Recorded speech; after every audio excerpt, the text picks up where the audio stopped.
One reason people shake is because energy is hitting against traumas stored in the body. For trauma not to move when energy moves, we must feel that it is protecting us, thus we are not willing to let go. If we learn to listen, the experience of energy hitting against trauma but not moving can teach us what we need to learn to heal and transform the trauma, mentally and emotionally. But until then, it is just like waves of the ocean eroding rock. It takes a very, very long time. So our physical body will simply shake for a very long time. Although, if you have a powerful surge of energy in the form of a premature Kundalini awakening, one that your body is not ready for, then the force of energy can be so strong that it damages the body. I've had 2 clients who came to me because they experienced this. One during a Shaktipat in Asia, giving her slight sclerosis in the spine, which for the most part we healed. And the other whose Kundalini prematurely woke up in a fit of rage and turned into a psychosis. The burst of energy left him slightly crippled, knocking out his spine, creating a severe sclerosis.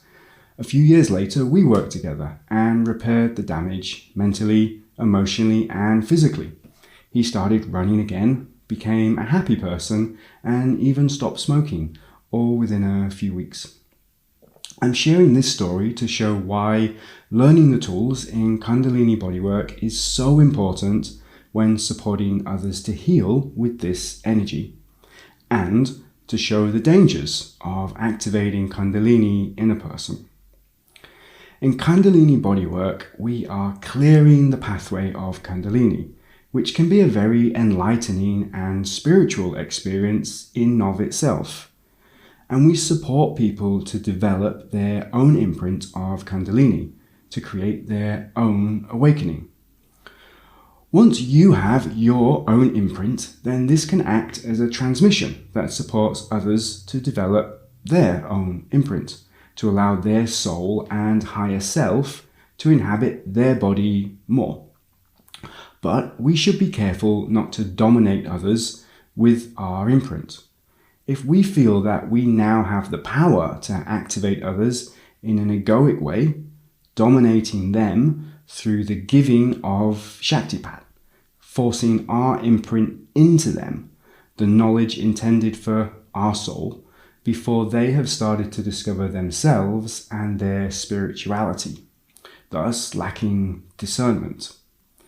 Then we would be trying to be their guru with some deluded perspective of spiritual hierarchy.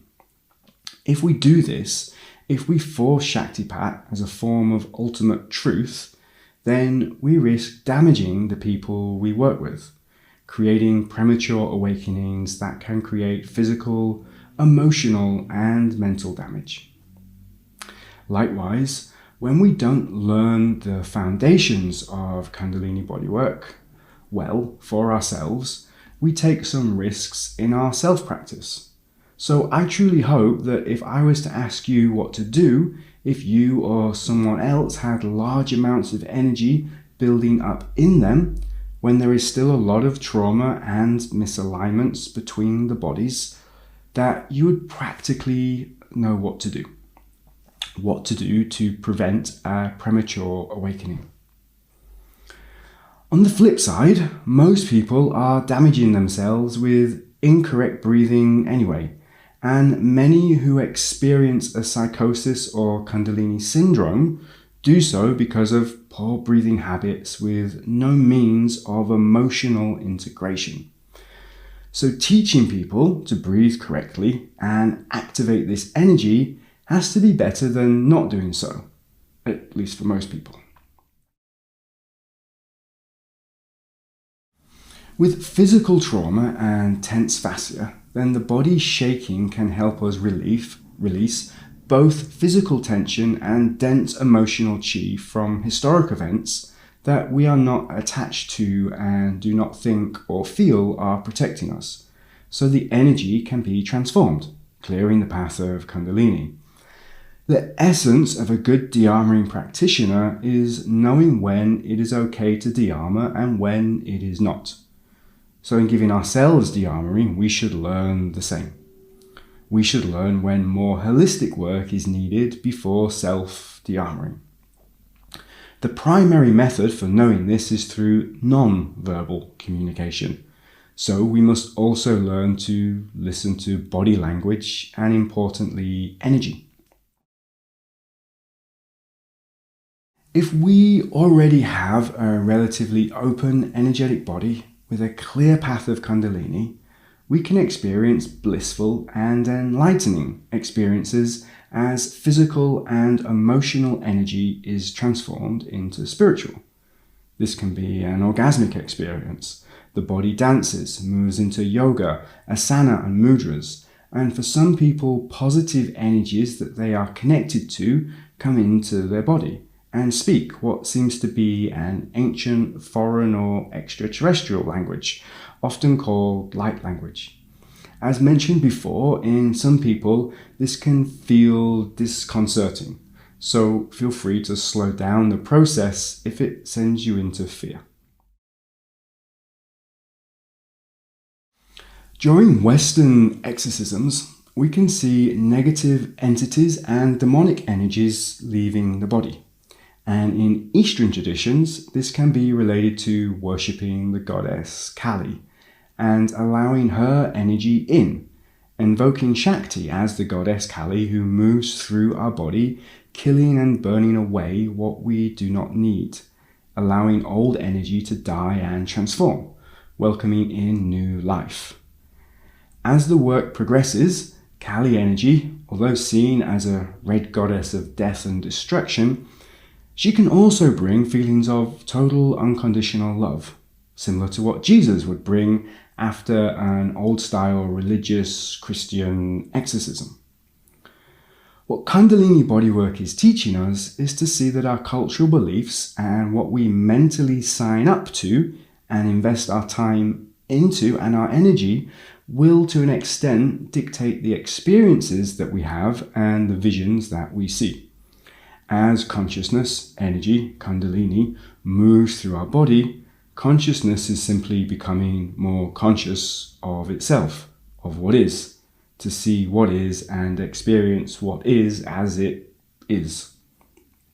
Consciousness is reading and working with the information in our DNA, thus in relation to our mind and life cultural experiences.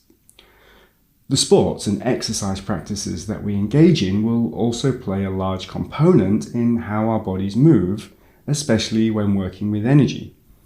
A yogic practitioner is more likely to move into yoga, a Pilates teacher, Pilates, and a boxer or MMA fighter's muscles will generally release differently because of their muscle memory.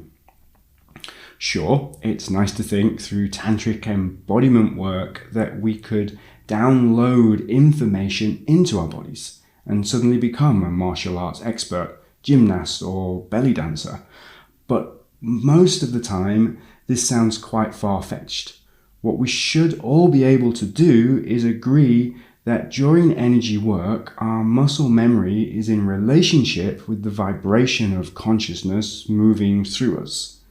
Thus, we use body work to change our vibration. A vibration of love, bliss, joy, and pleasure is normally the best place to start, as how we integrate our experience and feel after sessions is the primary concern for most people.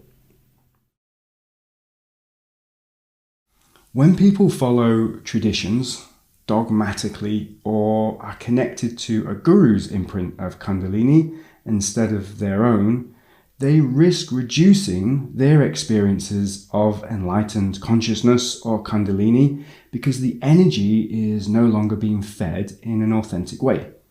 The old traumas are gone, so the goddess Kali energy has burnt away what we do not need anymore. There is a lack of creativity, a lack of listening to consciousness, as we override intuition and spontaneous acts with immense discipline, our practice, or what our guru told us to do. There's nothing wrong with committing to practice, discipline, and having a good teachers if they support us to listen to consciousness and not to just control it. There is no correct amount of discipline. We all need some, and creative people generally need less to be creative. But when people mistake the physical process of the body shaking as the purpose of this work, instead of the purpose being the afterstate attained in the body, they can feel that the process is no longer working. But in reality, they just have nothing left to burn, so to speak. In some cases, working with a different practitioner can connect us to different aspects and times of our life that we can draw energy from or transform. But for the most part, learning to connect with ourselves and to sustain the energy in our bodies is the purpose of this work and course. To slightly contradict, when the body is moving with orgasmic energy, opposed to shaking with trauma, then this is closer to the purpose. So in this, we want to learn to sustain this energy. And here it is really where our orgasmic journey into the metaphysical begins, and why developing our third eye, an open crown, and mutually supportive astral connections becomes the path that supports our physical, everyday human experience. It is this afterstate that we are learning to develop. So if you receive a Shaktipat and a form of Kali energy runs through your body, cleanses you, this can be great and very freeing. But if you are not consciously using the energy transmuted for your own spiritual growth, or finding practical ways to change your life with the trauma removed and transformed, then you are giving away a lot of your life force and experience for very little in return. So in this sense, we come back to the question, is this black magic? As an outer force has taken our energy, we've exchanged a lot of who we are for a short experience of body convulsions, spontaneous yoga, and maybe an orgasm. But in relation to what we have lost, we could say that we've been robbed. Again, our mental perspectives to the situations are very important, so we must be mindful of them. What we are learning to do in Kundalini bodywork is to take the absolute most from these experiences and to work with our body in a way that we can maintain the creation of this energy, managing our own internal economy. In future videos, maybe the next one, we talk more about our internal energetic economy and how this is important to keep our third eye open and sustaining these experiences. What I have said so far on why the body shakes for me is the most important piece, but alternative experiences and perspectives are important too. What we need to be careful of is to not understand everything precisely through science, anatomy, and biology, as consciousness is simply using these things to express itself, and the mind will label and name something, explaining it so that the mind feels safe. Once the mind does this and proves to itself that it is right, then consciousness is gone from the experience and any bodily movements, so the potential is dead. The body might go into continuous movements and shaking as the nervous system creates a holding pattern or flight pattern from the previous experiences. Again, just locking old traumas, but now the consciousness is not in the body. This is why I suggest to not continually repeat movements in this work. And when you notice a pattern is being created, to change the movements. I've had clients who have done similar healing modalities and created these holding and flight patterns in their bodies. And it's by removing them and changing the flow of energy while working holistically with the mind and mental thought processes and feelings that real change occurs. When experiencing this work, the most important question to ask is, what is this experience teaching me? More than how is it happening or why is it happening? I think the most important points and perspectives for you to remember from this video are: 1. The actual tension in your muscles is releasing and you have relaxed into the parasympathetic nervous system. So much through self-trust and biohacking through breathwork, TRE and similar exercises that you can now allow the fascia, the connective tissue, to unwind and the emotions in your organs and glands to transform. 2. Energy is finding the blocks and resistances in your chakra system in relation to your aura to show you where the blocks are in a more abstract and emotional sense so that you can work on yourself holistically, which leads to more fluid, orgasmic and yoga-like movements. 3.